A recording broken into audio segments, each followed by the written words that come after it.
विधानसभा चुनाव की तैयारियों को लेकर उत्तराखंड में काउंटडाउन शुरू हो गया है।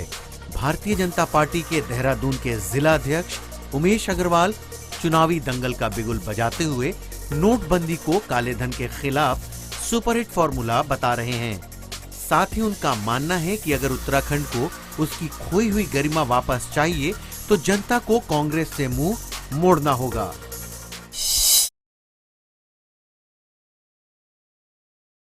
देखिए, वो नोटबंदी का बहुत बड़ा असर हमारे वोटर्स पे पड़ेगा। आज नोटबंदी से जो गरीब आदमी था, जो एक मीडियम तबके का व्यक्ति था, आज वो खुश है। उसे लगता है कि इस नोटबंदी से काले धन पर लगाम लगी है। मोदी जी ने जो प्रधानमंत्री बनने के बाद एक शपथ ली थी कि मैं इस देश से काले धन का सर्वनाश करूंगा, काले धन वालों को, बेईमानों को मैं नहीं छोड़ूंगा। आज मोदी जी ने नोटबंदी करके उनके काले धन पर लगाम लगाई है।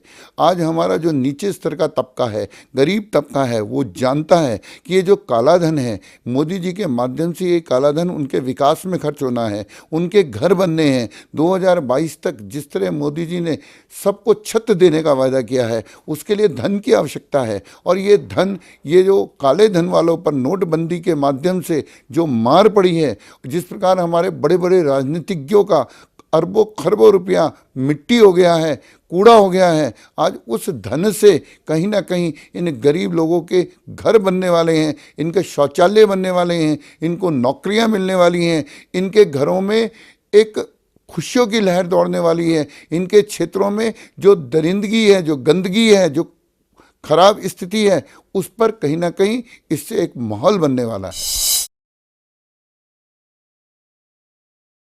देखिए, नोटबंदी से सबसे बड़ा फायदा यह है कि आज काला धन समाप्त है और हर एक व्यक्ति आज बैंक के माध्यम से, पेटीएम के माध्यम से, एटीएम के माध्यम से और नेटिंग के माध्यम से व्यापार करने के लिए उसको उसकी ज़रूरत बन गई है। और इससे एक फ़ायदा सबसे बड़ी ये होगा कि जैसे हमारे 125 करोड़ की इस आबादी के अंदर मात्र 1.5 से 2 करोड़ लोग इनकम टैक्स पेई हैं। इससे इनकम टैक्स पेईज की और इनकम टैक्स के दायरे में आने वालों की संख्या बढ़ेगी।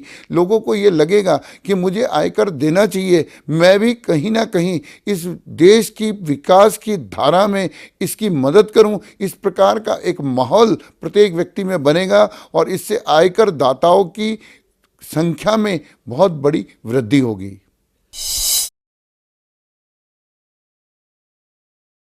देखिए, उत्तराखंड के चुनाव में भ्रष्टाचार एक बहुत बड़ा मुद्दा है। जिस प्रकार पिछले 5 वर्षों में कांग्रेस की सरकार ने इस उत्तराखंड को दोनों हाथों से लूटा है, यहाँ की जनता भली प्रकार जानती है कि वास्तव में आज इस कांग्रेस से अजीज आ चुकी है। कांग्रेस का जो पैतृक तरीका है, कांग्रेस का जो पैतृक नेचर है, वो भ्रष्टाचार है। जिस प्रकार पिछले मनमोहन सिंह जी के नेतृत्व में यूपीए की सरकार ने कई लाखों करोड़ का घोटाला किया है, उसी तर्ज पर उत्तराखंड में भी इन्होंने कोई कोर कसर नहीं रखी। चाहे वो खनन घोटाला हो, चाहे वो शराब घोटाला हो, चाहे वो आपदा घोटाला हो, एक बहुत बड़ी फहरिस्त घोटालों की उत्तराखंड में बनी है।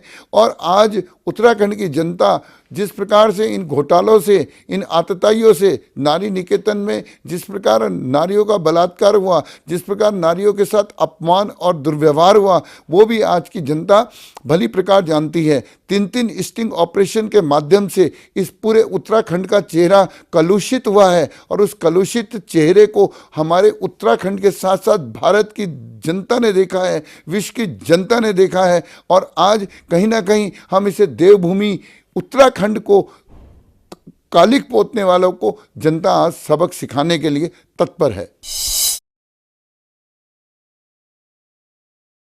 देखिए, जहाँ तक विकास का सवाल है, उत्तराखंड में पिछले 5 वर्षों में या पिछले 16 वर्षों में भी विकास उस पटरी पर नहीं दौड़ा है जिस पर इस उत्तराखंड को बनाने वाले उन शहीदों ने इसकी कल्पना की थी। आज उन शहीदों की भी शहादत कहीं ना कहीं प्रश्न चिन्ह लगा है। आज वो भी, उनकी आत्मा भी कहीं ना कहीं दुखी है। हमने जिस उत्तराखंड की कल्पना की थी, आज उत्तराखंड को पाने के लिए पिछले 16 वर्षों में हम आज भी बहुत दूर हैं। और इस उत्तराखंड को इस भ्रष्टाचार से निकालने के लिए, इसको विकास की पटरी पर लाने के लिए हमें माननीय नरेंद्र मोदी जी की केंद्र सरकार के साथ कदम ताल करते हुए, उनके साथ कंधे से कंधा मिलाते हुए, और जिस प्रकार की 53 योजनाएं माननीय नरेंद्र मोदी जी के द्वारा पूरे देश में आयोजित हुई, उनका पूरा लाभ इस उत्तराखंड की जनता को मिले, तभी ये उत्तराखंड पूरे देश की मुख्य धारा से जुड़ पाएगा। देखिए, जहाँ तक जिसमें मेरा घर है, धर्मपुर विधानसभा में मैं रहता हूँ, और यहाँ पर जिस विकास की कल्पना धर्मपुर विधानसभा क्षेत्र के क्षेत्रवासियों ने की, वो बहुत कोसों दूर है। आज यहाँ के विधायक के द्वारा जो कि उत्तराखंड सरकार में पिछले 5 साल से काबीना मंत्री भी हैं, वो आज इस धर्मपुर क्षेत्र की क्षेत्रवासियों की कसौटी पर पूरी तरह फेल हुए हैं। आज वो उस कसौटी पर कहीं पर भी कसे हुए नहीं पाए हैं। आज यहाँ की जनता बूंद बूंद पानी के लिए त्रस्त है। कोई बड़ी योजना वो पीने के पानी की नहीं ला पाए। वन मंत्री होते हुए जिस प्रकार से बंदरों का आतंक आज इस क्षेत्र में है, उस पर वो पूरी तरीके से फेल हैं। आज जैसे क्रीड़ा मंत्री होते हुए एक छोटा सा बच्चों का खेलने का मैदान भी वो नहीं दे पाए। आज धर्मपुर विधानसभा क्षेत्र में जो हमारे सरकारी स्कूल हैं, उसमें पानी की पीने की टंकी टूटी हुई है। वहाँ पर जंगली राज हो रखा है, जंगल उगे हुए हैं, किसी प्रकार की भी व्यवस्था आज वो नहीं दे पाए। जैसा गांव के अंदर जो स्वास्थ्य सेवाओं के लिए छोटी व्यवस्था होती है हमारी गांव की, वो कहीं पर भी किसी ग्राम सभा में उस प्रकार की व्यवस्था को चाक चौबंद करने में यहाँ के विधायक पूरी तरह नाकाम रहे। सिर्फ अपनी टाइलों को, अपनी फैक्ट्री में निर्मित टाइलों को लगाने के लिए उनका अधिक से अधिक उपयोग हो, उनका अधिक से अधिक व्यवसाय बढ़े, इसी काम में हमारे विधायक लगे रहे हैं। देखिए, जहाँ तक खनन का सवाल है, खनन के मामले में जिस तरह इन्होंने पूरी बंदरबाट की है, लगातार अपने लोगों को करोड़ों रुपए के पट्टे दिए हैं, और खनन के मामले में तो हर जगह इन्होंने भ्रष्ट अधिकारियों की नियुक्ति की है, और खुलेआम इन्होंने खनन के नाम पर पूरा नंगा नाच किया है। उत्तराखंड की जनता भली प्रकार जानती है कि खनन माफियाओं को पनपाने में कांग्रेस की सरकार का अहम रोल रहा है, और हमारा आने वाले चुनाव में ये भी एक बड़ा मुद्दा रहने वाला है। उत्तराखंड में विकास ही विकास हो सकता है। उत्तराखंड में अपार संभावनाएं हैं। पर्यटन की दृष्टि से उत्तराखंड पूरे विश्व के अंदर एक अनुपम स्थान है, लेकिन हमारे कांग्रेस के लोगों ने इस पर बिल्कुल ध्यान नहीं दिया। सिर्फ कमाने और खाने के योग्य रहे, और यदि ठीक प्रकार से हमारी कॉर्बेट नेशनल पार्क, हमारे चारों धाम, और साथ ही हिमालय की जो हमारी वादियां हैं, इन हिमालय की वादियों को हम ठीक प्रकार विश्व के दरवाजे पर परोस सकें, तो उत्तराखंड हमारा सिंगापुर और बड़े बड़े जो हमारे पूरे विश्व के पर्यटक स्थल हैं, उनकी श्रेणी में आने की कतार में खड़ा होगा। और मैं आज आपके माध्यम से माननीय नरेंद्र मोदी जी को बधाई देना चाहता हूं कि आपकी ने इसकी शुरुआत की है। 12,000 करोड़ की जो आपने ऑल वेदर रोड्स का उद्घाटन यहाँ दून में आकर किया है, वो आने वाले इस उत्तराखंड की एक ऐसी ही झलक है जिसके माध्यम से ये उत्तराखंड पूरे विश्व को अपनी ओर आकर्षित करने में सक्षम होगा। हमारा विशेष रूप से यही प्रयास रहेगा कि हम अपने अल्पसंख्यक हों, हमारा यहाँ का गरीब हो, यहाँ का अनुसूचित वर्ग हो, यहाँ का हमारा गोरखाली समाज का बहुत बड़ी संख्या का व्यक्ति हो, या यहाँ का जो हमारा मैदानी तबका हो, व्यापारी तबका हो, उसको वो पूरी तरह विकास की राह में एक विश्वास के साथ आगे बढ़े, और उसका विकास हो, वो अपने आप को अपने विधायक में अपना अक्ष देखे, और वो अक्ष के माध्यम से एक भरोसे के साथ चले, ना कि मात्र व्यापारिकता और एक अहम भाव से वो उनके साथ व्यवहार करे, बल्कि एक अपनापन और अपनत्व की भावना से वो आगे चले। देखिए, माननीय नरेंद्र तिवारी द्वारा यहाँ पर आईटी पार्क बनाया देहरादून में, एक हमारा आईटी से संबंधित पूरी व्यवस्था पंतनगर में की, लेकिन बड़े दुर्भाग्य की बात है कि वो भी सारा आईटी पार्क आज इस कांग्रेस सरकार की भ्रष्टाचार की भेंट चढ़ा है, जिस आईटी पार्क के माध्यम से इस पूरे देहरादून को विश्व पटल पर स्थापित होना था, आज हम उसमें कहीं ना कहीं बहुत पीछे हैं। और आईटी एक ऐसा सब्जेक्ट है जिसके माध्यम से हमारा युवा वर्ग, हमारा सामान्य जन अपने आप को मुख्य धारा से जुड़ा पाता है। और आईटी आज एक ऐसा तंत्र है जिसने वास्तव में एक बड़ी बदलाव पूरे देश में ला पाए हैं। और आईटी के माध्यम से हमारा उत्तराखंड आगे बढ़े और आईटी हमारा जो दूर दराज के पहाड़ हैं वहाँ तक सही तरीके पहुँचे। हमारा जो यहाँ का युवा है वो युवा और यहाँ का जल इस देश के काम आए, ये आईटी ही इसका एक बहुत बड़ा इंस्ट्रूमेंट हो सकता है, आईटी ही इसका एक बहुत बड़ा तंत्र हो सकता है। मोदी जी की रैली से एक वातावरण बना है पूरे उत्तराखंड के अंदर।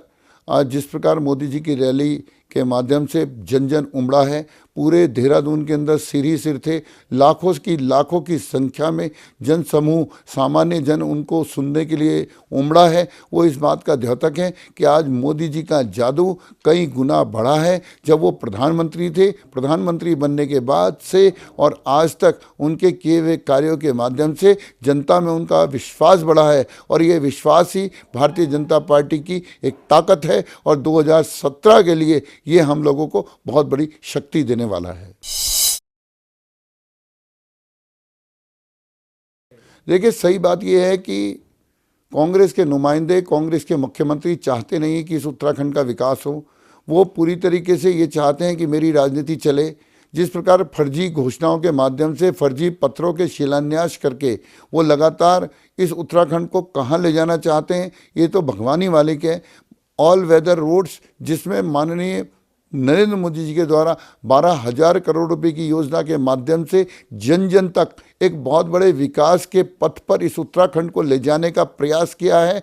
वहीं यहाँ के मुख्यमंत्री कहते हैं कि हमें केंद्र की योजनाओं की कोई आवश्यकता नहीं, हमारी सारी रोड्स ठीक हैं।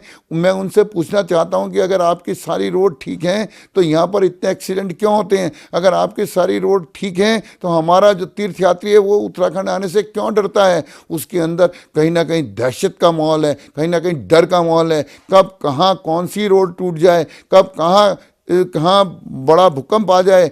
और ये जिस तरीके की ऑल वेदर रोड हैं, मैं मुख्यमंत्री जी को पता होना चाहिए कि जो मोदी जी के द्वारा ऑल वेदर रोड का कंसेप्ट लाया गया है, इसमें कई सुरंगें हैं, टनल हैं और साथ ही साथ 200 साल तक ना टूटने वाली टेक्नोलॉजी की ये सड़कें बनने वाली हैं, जो अपने आप में इस उत्तराखंड को एक गौरवशाली प्रदेश बनाने में बहुत बड़ी सहायक होंगी। प्रदेश का व्यापारी उद्योगपति आज भारतीय जनता पार्टी के साथ है। वो जरूर नोटबंदी से दुख में है, परेशान है, लेकिन वो जानता है कि इससे हम देश की विकास की मुख्य धारा में जुड़ पाएंगे।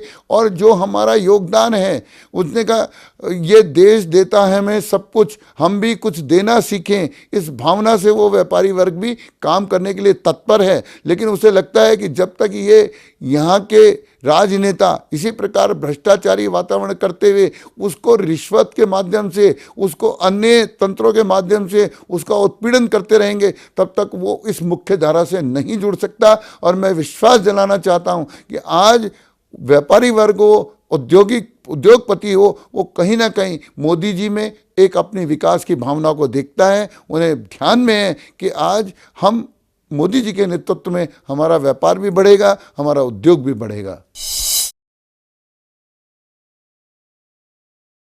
जनता हमारी हमें इसलिए चुने कि हम माननीय नरेंद्र मोदी जी की ईमानदारी की जो उनकी छवि है, उस जिस तरह 3 सालों में, 2.5 सालों में, पिछले कम समय में उन्होंने कर दिखाया है और एक विश्व की पटल पर देश स्थापित हुआ है, विश्व में देश का मान बढ़ा है और साथ ही एक गरीब आदमी में मोदी जी के प्रति विश्वास बना है। तो आज भारतीय जनता पार्टी के अलावा इस देश में कोई विकल्प नहीं है, क्योंकि पूरा भारत आज कांग्रेस मुक्त भारत बन गया है। कांग्रेस की जो भ्रष्टाचार की नीतियां थी, कांग्रेस की जो तुष्टीकरण की नीतियां थी, उससे आज हमारा सामान्य जन त्रस्त हो चुका है।